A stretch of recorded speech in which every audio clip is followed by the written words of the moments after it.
When people hear the words mental illness and violence, the brain jumps to a frightening story.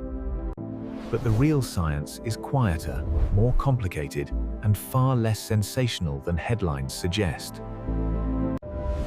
This episode is education, not diagnosis, and not a way to predict individuals. Most people living with mental health conditions are not violent, and most violence is not caused by mental illness. Risk is shaped by combinations: symptoms, stress, history, environment, and sometimes substances. Media stories compress complexity into villains, because villains are easy to understand. Science asks different questions, not who is evil, but what pathways lead to harm.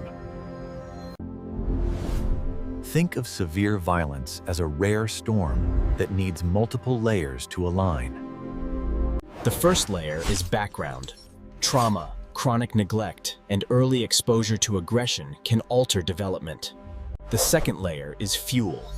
Alcohol and drugs can amplify impulsivity, paranoia, and emotional volatility. The third layer is escalation.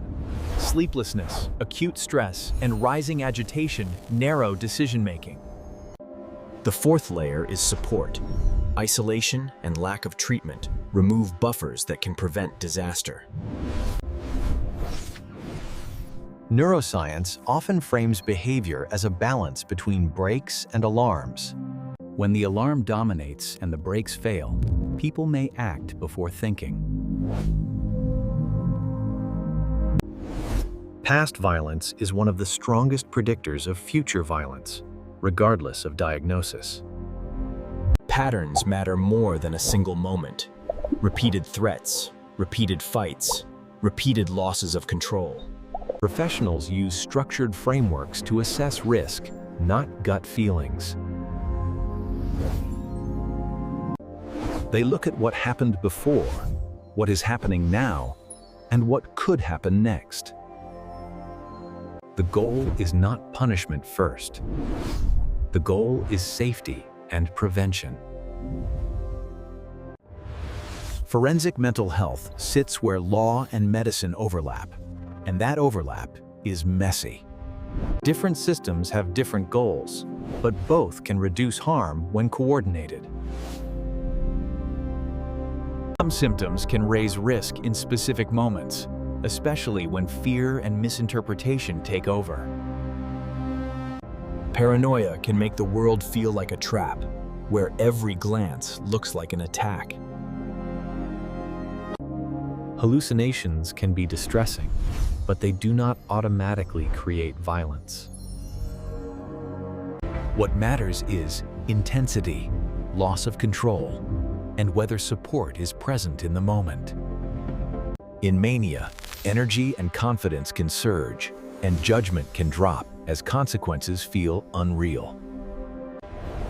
In many cases, the difference between a thought and an action is inhibition. Sleep, routine, and treatment can strengthen the brakes, sometimes dramatically. Acute life stress can push someone already unstable into crisis. Isolation is dangerous because it removes reality checks and early intervention.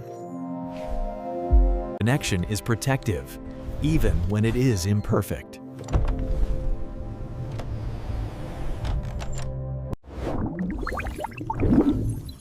So how do you recognize when someone may be entering a dangerous crisis?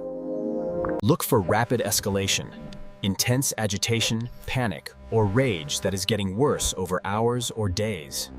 Look for severe sleep collapse, because sleep loss can destabilize mood and perception. Look for heavy intoxication or withdrawal, which can amplify risk and impulsivity.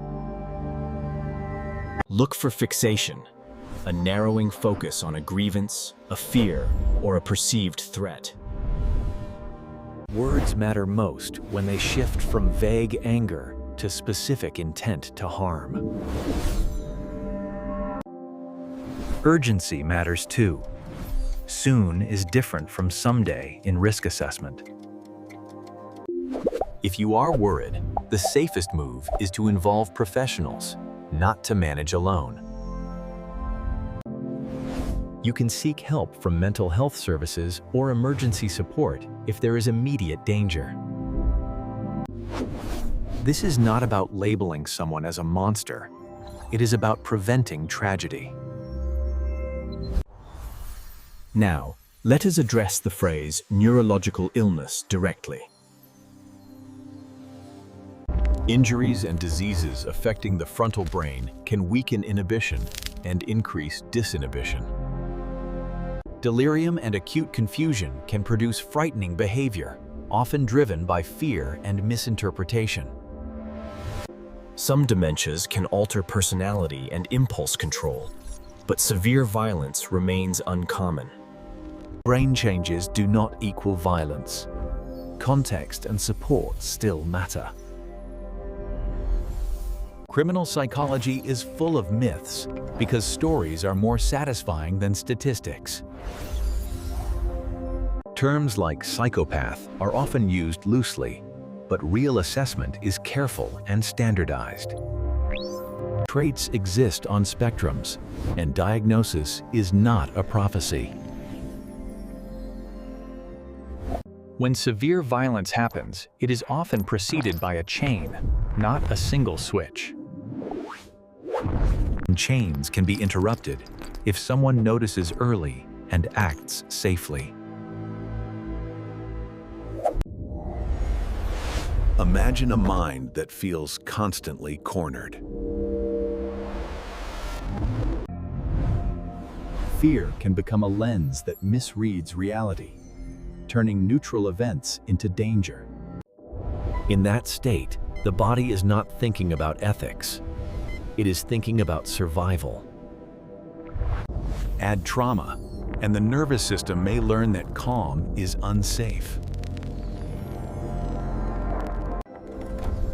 Treatment can restore reality testing, reduce fear, and reopen choices.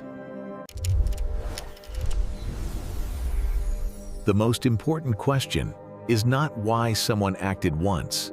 The question is where the pathway could have been redirected earlier. Prevention is a social system, not a solo job.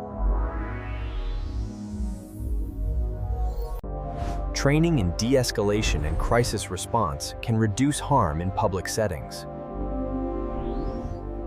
At home, small choices help. Give space, lower stimulation, and seek help early. If you ever feel unsafe, your first duty is to get to safety. Move away, bring others with you, and call emergency support if there is immediate danger. Crisis systems can coordinate medical care and protective measures when needed. The earlier intervention happens, the less force is needed later. Long-term prevention is boring. Treatment, stable housing, connection, and substance support. There is also a moral cost to how we talk about this topic.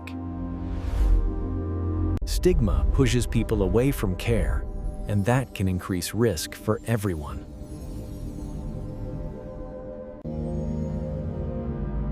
Education should increase compassion and safety at the same time. Some people are accountable for harm, and some need treatment for impairment, and sometimes both are true. Reality is often a gray zone where suffering and responsibility overlap. So let's summarize the practical takeaways.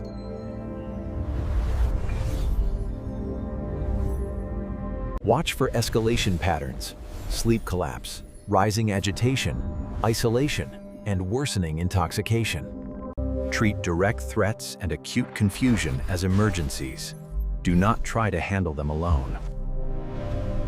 After crisis, support matters, Treatment, routines, and connection reduce relapse and rebuild stability.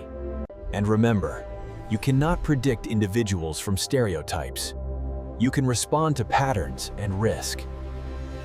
If this topic feels heavy, that is because it touches fear, safety, and the limits of control. But knowledge can be a lantern. It helps us act earlier, calmer, and more humanely. Safety, science, and compassion are not opposites. They're a triangle that holds in a crisis. In Arcane Knowledge, we map frightening mysteries into clear, actionable understanding.